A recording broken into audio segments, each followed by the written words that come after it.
Ikaw ay espesyal. Aklat ni Max Lucado. Ang Wemix ay mga taong gawa sa kahoy. Lahat sila ay kinuha ng woodcarver na nagngangalang Eli. Ang kanyang bahay ay nasa tuktok ng burol. Lahat ng Wemix ay magkakaiba. Merong malaking ilong, may ibang malaking mata, may matatangkad, at may mga maliliit. Ang iba ay nagsusot ng sombrero at ang iba ay may mga balabal. Pero iisa lang ang gumagawa sa kanila, si Eli ng woodcarver, at iisa lang ang kanilang lugar na tinitirhan. Lahat ng araw, ang mga Wemix ay isa lang ang ginagawa. Nagbibigayan sila ng mga stickers. Lahat ng Wemix ay meron kahon ng gintong bituin at kahon ng gray na bilog na stickers. Sa kahit saan lugar ng nayon nila, ang lahat ng tao ay naglalagayan lang ng stickers sa isa't isa. Ang mga magaganda, makikinis na kahoy na katawan, at maganda ang kulay, parati sila nakakakuha ng gintong stickers. Pero ang mga may sugat, uka, at magaspang ay nagkakaroon naman ng gray na bilog. Ang mga meron talento ay nagkakaroon ng bituin din. Ang mga taong nakakabuhat ng mataas na kahoy sa pamamagitan ng noo, ang mga ibang nakakatalon sa mataas na kahon. Ang iba naman ay maraming alam na salita at magaling kumanta. Lahat ng mga ito ay may mga bituing stickers. Ang ibang Wemix ay napakaraming bituin sa katawan nila. At tuwing nadadagdagan sila ng bituin, masayang masaya sila. At dahil dito, nagpupursige sila gumawa ng iba pa para magkaroon pa ng marami pang bituin na stickers. Ang iba naman, sa kasamaang palad, ang kaunti lang ang gintong bituin na stickers. Karamihan sa kanila ay may mga gray na bilog na stickers. Si Punchinello ay isa sa mga ito. Sinubukan niyang tumalon ng mataas, pero parati siyang nahuhulog. At sa pag nahulog siya, bibigyan siya ng bilog na stickers sa mga tao sa paligid niya. Kadalasan, pag nahulog siya, nagkakaroon siya ng bungi sa kahoy niyang katawan at ang mga tao naman ay bibigyan siya ng bilog na stickers.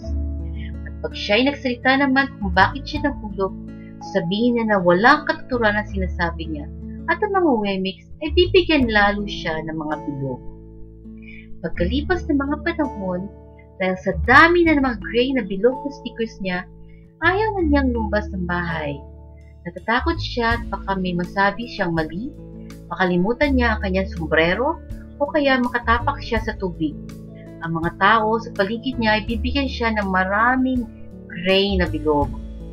Ang ibang tao nga, pag nakikita siyang napakaraming bilog sa katawan, bibigyan na lang siya ng bilog na walang kadahi-dahilanan. Dapat lang sa kanya ay maraming bilog.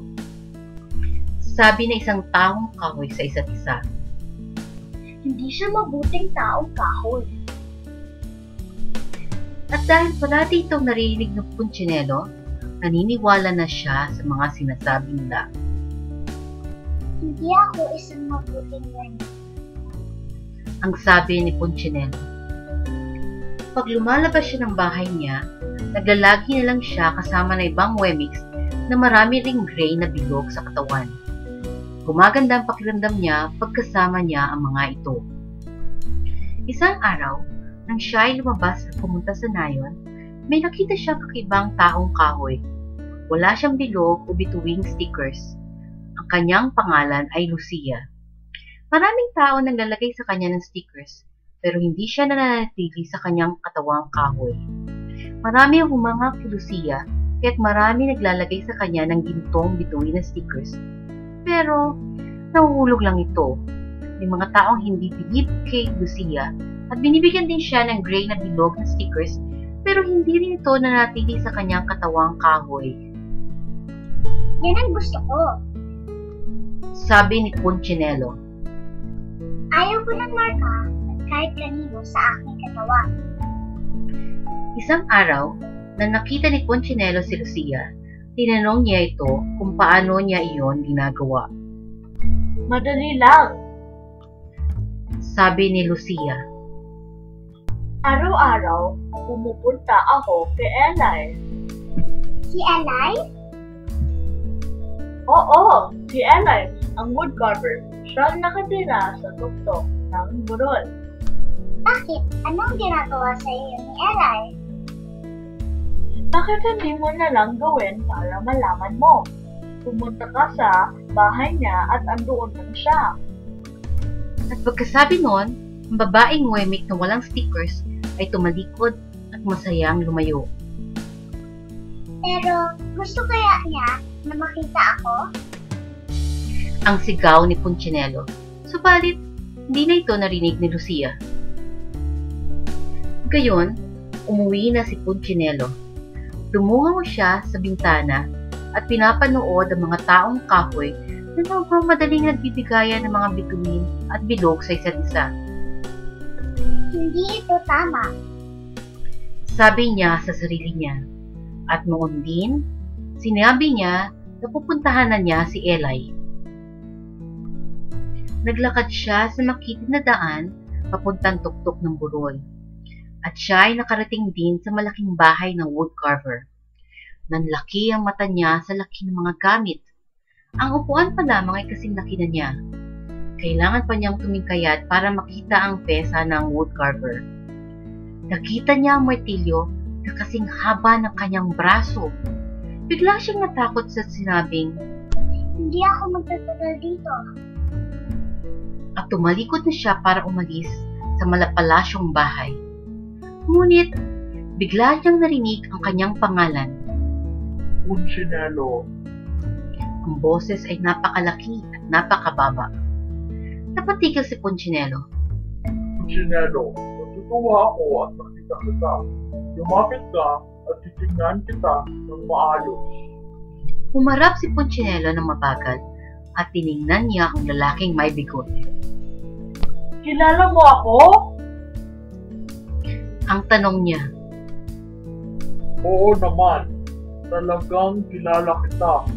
Ako ang gumawa sa iyo. Tumigil ang malaking lalaki sa ginagawa niya. Kinuha siya at iniupo ito sa ibabaw ng kanyang lamesa.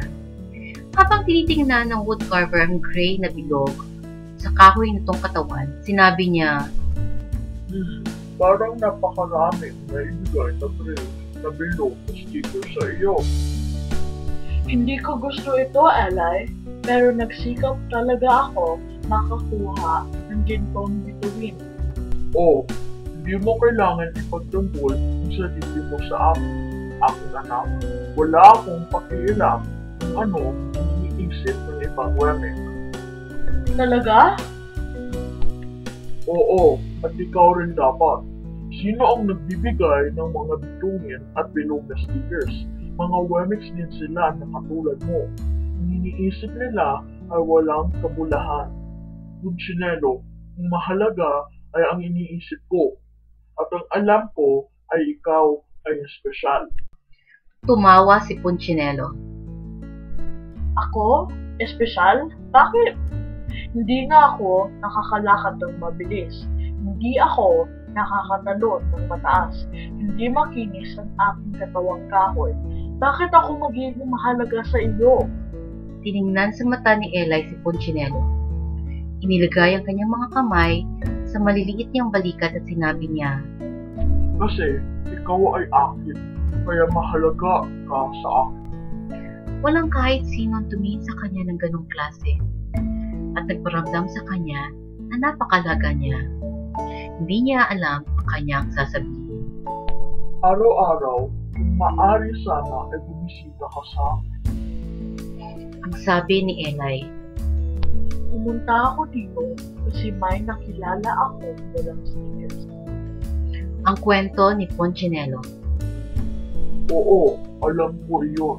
Sinabi ni Lucia iyon sa akin. Itinanong ni Punchinello kung bakit hindi nagtatagal ang mga stickers kay Lucia. Sinabi ng woodcarver ng may hinangon kay Punchinello na ang dahilan ng hindi pagdikit ng stickers ay dahil nagpasya na si Lucia na hindi importante sa kanya ang iniisip ng iba. Ang stickers ay mananatili lamang sa katawan na kahoy pag hahayaan mo sila. Pag nagtitiwala ka na sa pagmamahal nang lumikha sa iyo, hindi mo na papahalagahan ang mga stickers nila. Hindi ko pa rin maintindihan. At ngumiti lang si Eli.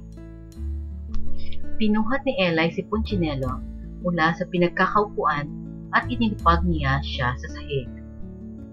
Tandaan mo, Sabi ni Eli sa maliit na wemik habang papalabas ito ng pinto. Ikaw ay espesyal dahil ginawa kita at hindi ako gagawa ng may diferensya.